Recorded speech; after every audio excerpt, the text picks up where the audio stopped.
المومنین سیدہ عائشہ صدیقہ رضی اللہ تعالیٰ عنہ کا عقیدہ دیکھیے، اور سیدنا ابوبکر صدیق رضی اللہ تعالیٰ عنہ کا مقام بھی ہے، اور عائشہ صدیقہ رضی اللہ تعالیٰ عنہ کا عقیدہ بھی اس سے سامنے ہوتا ہے۔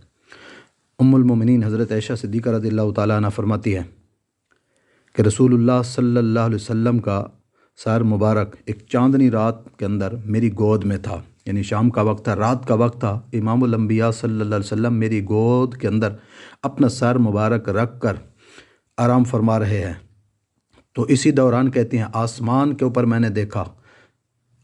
چاند چمک رہا تھا، ستارے چمک رہے تھے، بالکل موسم صاف تھا۔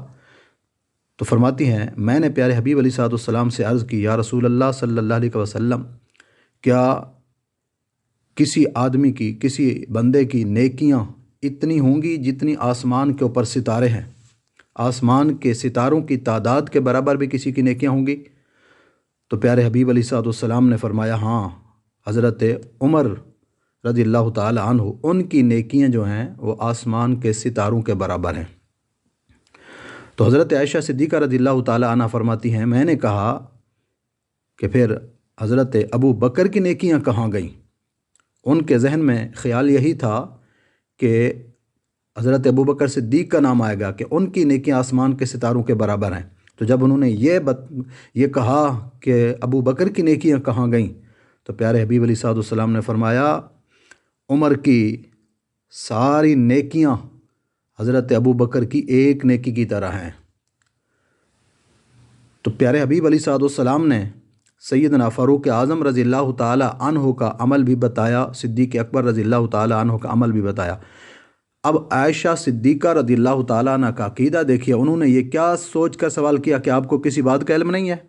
آپ کو کسی چیز کا پتہ نہیں ہے؟ نعوذ باللہ، جس طرح لوگ کہتے ہیں نہیں کون تو پتہ ہی نہیں ہے کسی چیز کا۔ سیدہ عائشہ صدیقہ رضی اللہ تعالی عنہ نے یہ سوال کیا کہ آسمان کے ستاروں کی تعداد کے برابر کتنی نیکی ہیں، کس کی نیکیاں ہیں؟ تو آپ علیہ الصلوۃ والسلام نے یہ نہیں فرمایا کہ کوئی کاغذ قلم لے کر آؤ، لکھتے ہیں، ان کی تعداد گنتے ہیں، پھر ادھر دیکھیں گے۔ اور ان دونوں چیزوں کا تعلق دیکھیے کہ آسمان، ستاروں کا تعلق آسمان سے ہے، اور کسی کی نیکیوں کا تعلق زمین کے اوپر ہوتا ہے۔ بندہ زمین پر رہتا ہے، زمین کے کونے کونے، کس کونے کے اندر کس نے کیا عبادت کی ہے، رات کی تاریکی کے اندر، دن کے اجالے میں۔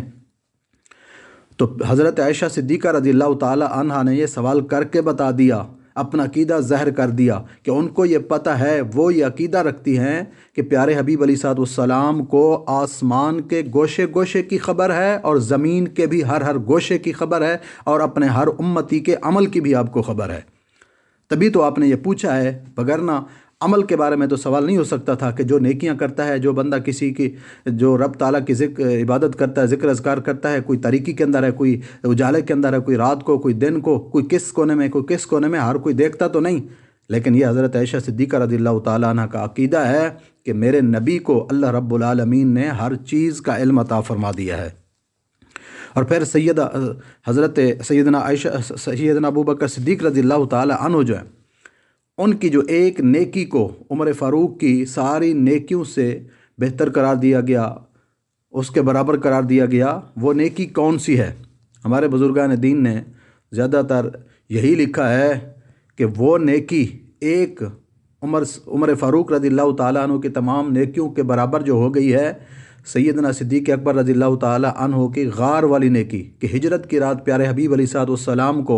غار ثور کی طرف جو اٹھا کر اپنے کندھوں پر لے گئے، اور پھر اس غار کے اندر آپ علیہ الصلوۃ والسلام نے صدیق اکبر کی گود میں سر انور رکھا، وہاں پر آرام فرما ہوئے۔ تو اس وقت صدیق اکبر نے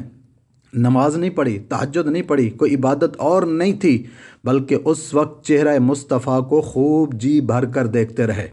دیدار مصطفیٰ صلی اللہ علیہ وسلم کرتے رہے۔ تو یہی نیکی کہ چہرہ مصطفیٰ کو دیکھنا